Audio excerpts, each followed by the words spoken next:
आज मैं सदन में कुछ सीक्रेट बताना चाहता हूं। मेरा पक्का विश्वास हो गया है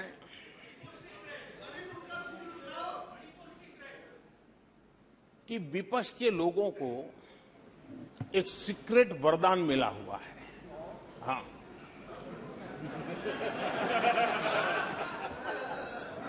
सीक्रेट वरदान मिला हुआ है और वरदान ये कि ये लोग जिसका बुरा चाहेंगे उसका भलाई ही होगा।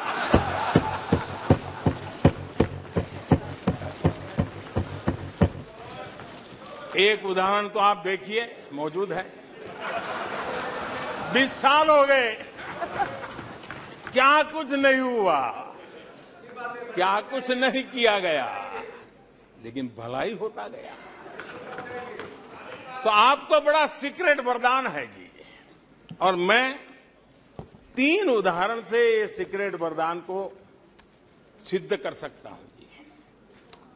आपको ध्यान होगा कि इन लोगों ने कहा था बैंकिंग सेक्टर के लिए, बैंकिंग सेक्टर डूब जाएगा, बैंकिंग सेक्टर तबाह हो जाएगा, देश खत्म हो जाएगा, देश बर्बाद हो जाएगा, न जाने क्या क्या कहा था। और बड़े बड़े विद्वानों को विदेशों से ले आते थे, उनसे कहलवाते थे ताकि उनकी बात कोई न माने तो शायद उनकी मान ले।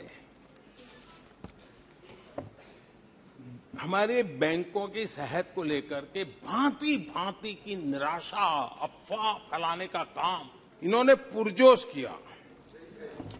और जब इन्होंने बुरा चाहा बैंकों का, तो हुआ क्या?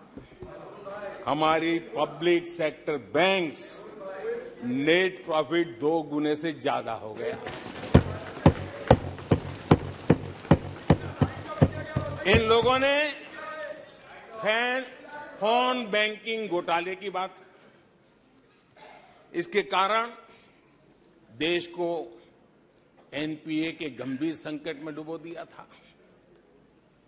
बीते दिनों की बात हो रही है, लेकिन आज जो उन्होंने एनपीए का अंबर लगा के गए थे, उसको भी पार कर करके हम एक नई ताकत के साथ निकल चुके हैं। और आज सुबह निर्मला जी ने विस्तार से बताया है कि कितना प्रॉफिट हुआ है। दूसरा उदाहरण, हमारे डिफेंस के हेलीकॉप्टर बनाने वाली सरकारी कंपनी एचएएल,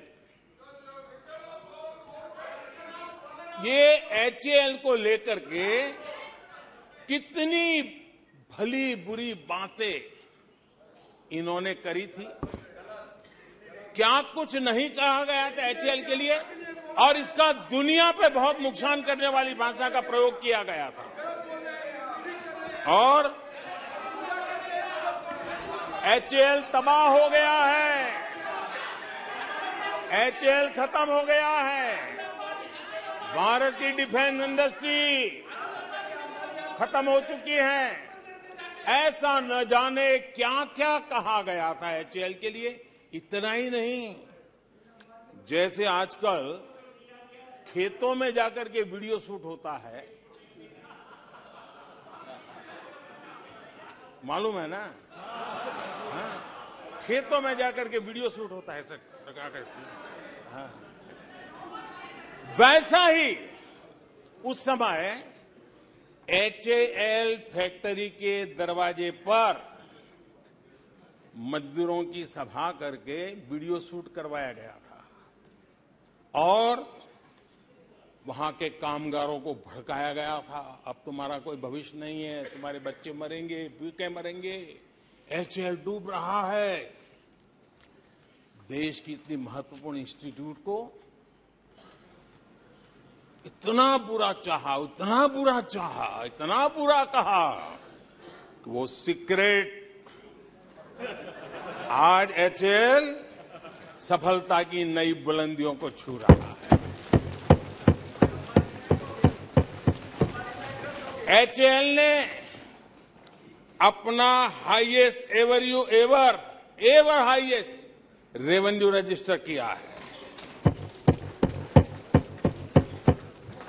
इनके जी भर करके गंभीर आरोप के बावजूद भी वहां के कामदारों को, वहां के कर्मचारियों को उकसाने की भरपूर कोशिश के बावजूद भी आज एचएएल देश की आन बान शान बन के उठ रहा है। आदरणीय अध्यक्ष जी, जिसका बुरा चाहते हैं वो कैसे आगे बढ़ता है, मैं तीसरा उदाहरण देता हूं। आप जानते हैं एलआईसी के लिए क्या क्या कहा गया था? एलआईसी बर्बाद हो गई, गरीबों के पैसे डूब रहे हैं, गरीब कहां जाएगा, बेचारे ने बड़ी मेहनत से एलआईसी में पैसा डाला है। क्या कहें, जितनी उनकी कल्पना शक्ति थी, जितने उनके दरबारियों ने कागज पकड़ा दिए थे, सारे बोल लेते थे, वो सारे बोल लेते थे। लेकिन आज एलआईसी लगातार मजबूत हो रही है। शेयर मार्केट में रुचि रखने वाले को भी ये गुरु मंत्र है कि जो सरकारी कंपनियों को ये लोग गाली देना, आप उसमें दांव लगा दीजिए साहब, अच्छा ही होने वाला है।